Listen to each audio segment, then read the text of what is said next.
Hi everyone, I have another update video for you guys. Today I want to go over a couple of things. Um, if you see something black, that's actually my dog Bella. Um, she's a miniature poodle and has decided to not want me to have a video. She's scratching my leg right now. Okay, what I wanted to go over was an update on the wolf and where I'm at with that particular one. Also, I had one of the subscribers ask how to use the weight while you're stitching freehand. So I'll go over that. And also two publications for needlepoint. They're actually the only two that I've been able to find. So if you guys have seen any other magazines or publications that are needlepoint related, by all means, drop me a note and let me know. The final item is going to be another piece that I finished. Actually, that one I had finished a little while ago. I just wanted to share it with everyone. So first, let's see the update as to where I am with the wolf. So hopefully there's no glare with this guy. If you can tell, let me go back a little bit. Everything in this area here has been completed, as well as the background, and I'm just now starting on this ear right over here. I'm not sure if you can see that very well. So the snow and the water, the mountains, the sky, all of that has been done. So pretty much I'm now working on the wolf itself, and I'm right over here on that corner. So that's the wolf.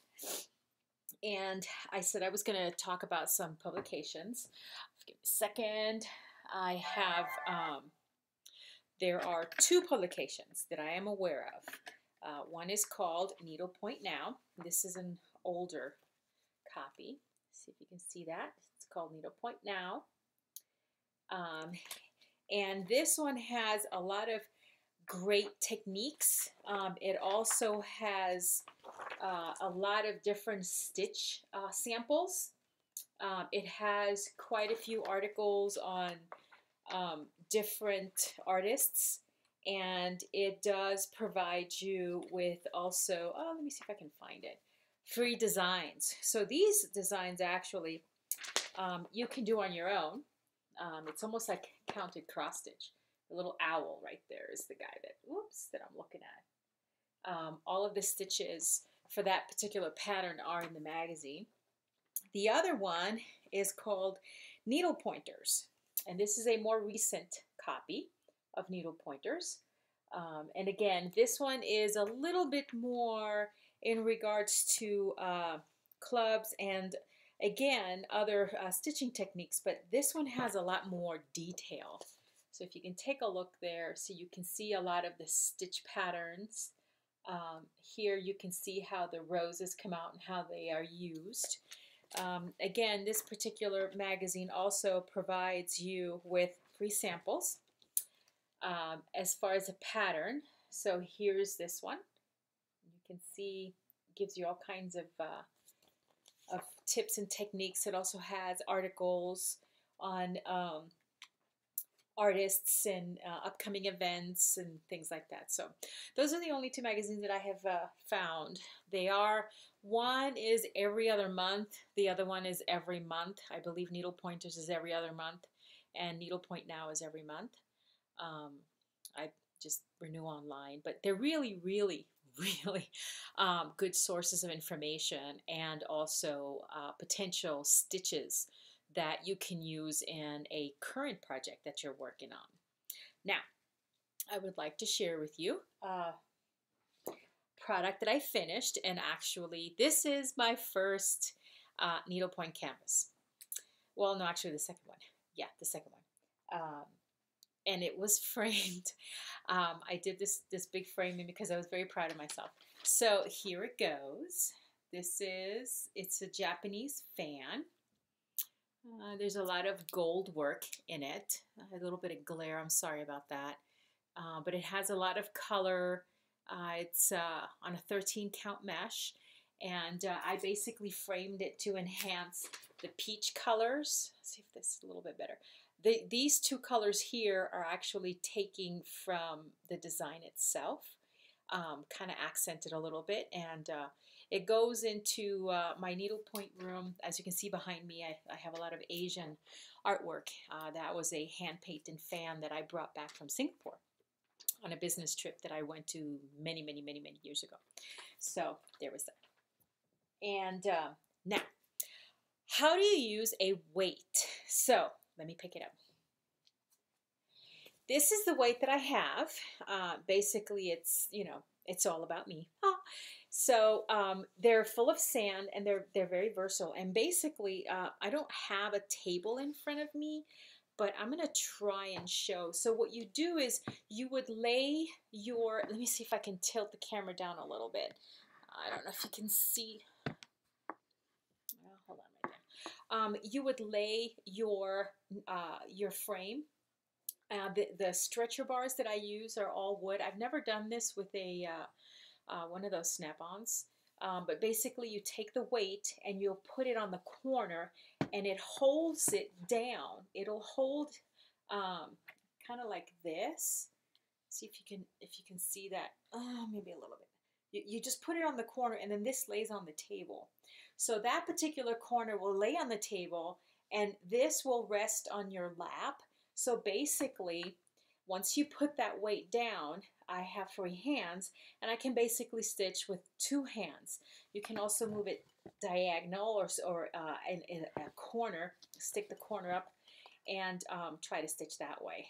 I'm not really showing this very well. I'm going to try and switch over to my phone and see if I can pick it up that way.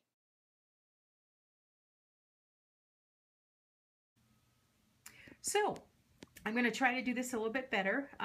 Right now I have the weight in the middle of the frame.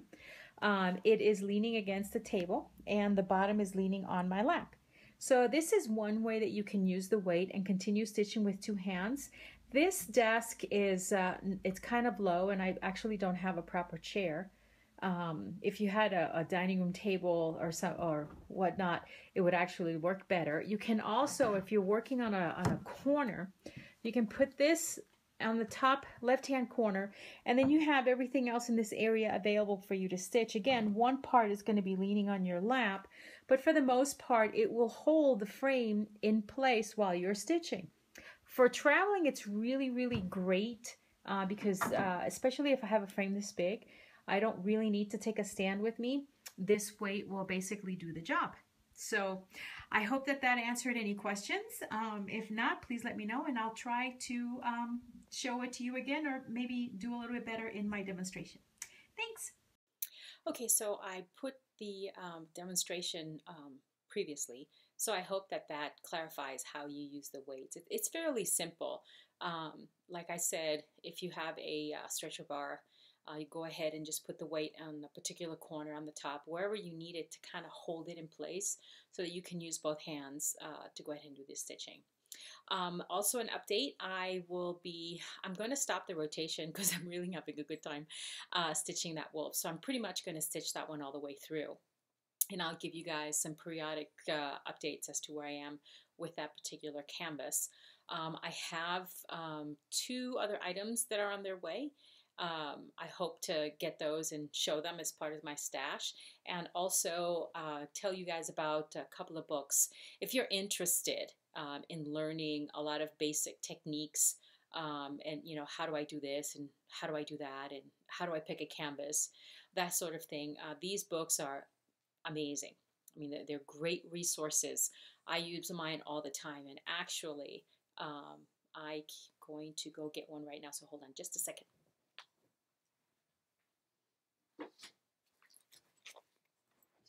I wasn't very prepared.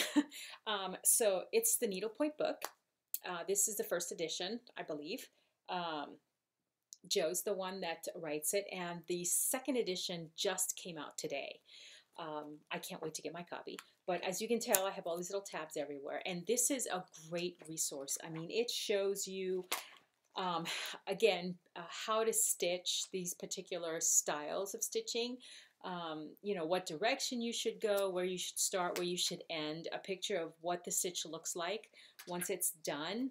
It also shows you some photographs of finished canvases that have used a lot of the embroidery or embellishment kind style of stitching.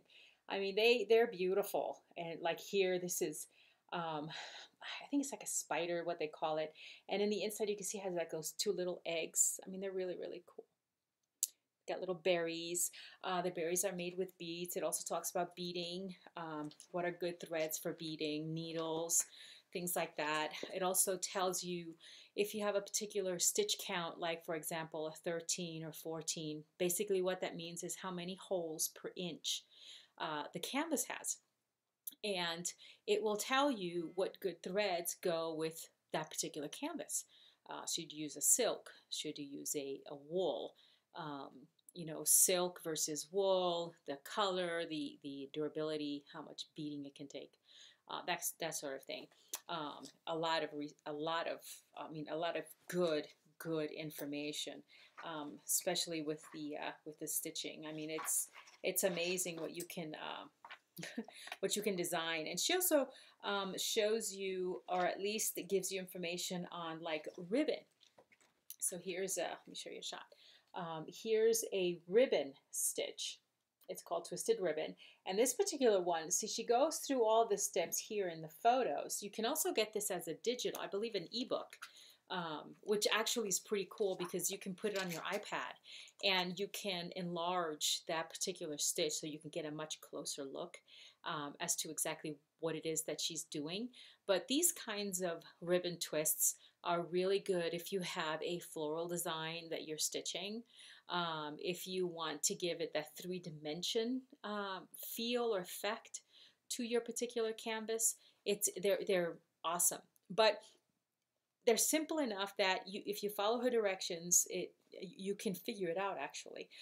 What I normally do is I will get a piece of canvas that's about the same size. So for example, the wolf that I'm working on, that's about a, what did I say, it's 14 count, right? Okay, so I will buy a piece of blank canvas that's 14 by 14, something like that. That's the same size. And I will practice the stitches with whatever thread I have that's similar. So if it's a ribbon, I'll use leftover piece of ribbon so I don't use up the ribbon I want to use on the canvas. I'll use that piece of canvas and I'll do the stitch. I can take it out and do it over again until I feel, oh wow, I did it right. And then I'll go ahead and transfer over and actually do that particular stitch on the canvas itself. But at least I know that I did it correctly. Or, you know, you always have the option to go to your local needlepoint store.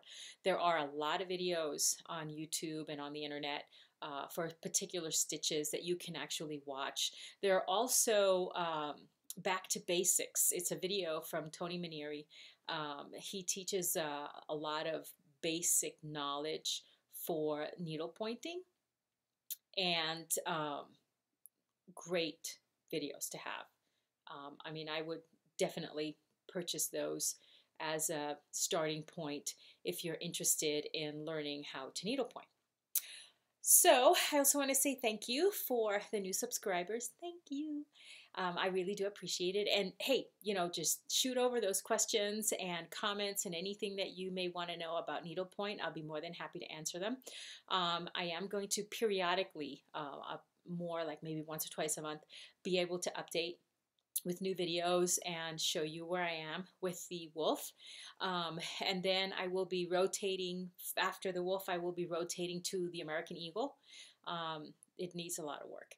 And that one, you know, I'll work on that. That one does have a lot of embellishments, or it has a lot of decorative stitching. I need to use the proper terminology. It's decorative stitching to that particular canvas. So you'll be able to see, rather than a basket weave, which is the entire piece of the wolf is all basket weave. You'll see the difference between that and what the canvas looks like when you do decorative stitching. So I'll definitely get a really good picture of the canvas right now that has very little decorative stitching on it, but as it progresses, you'll see how the stitching will give it almost like a two-dimension to the canvas, and then we'll see what it looks like in the end.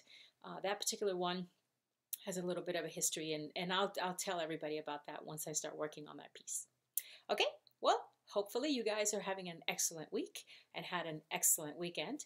And like I said, thank you very much for watching, and happy stitching.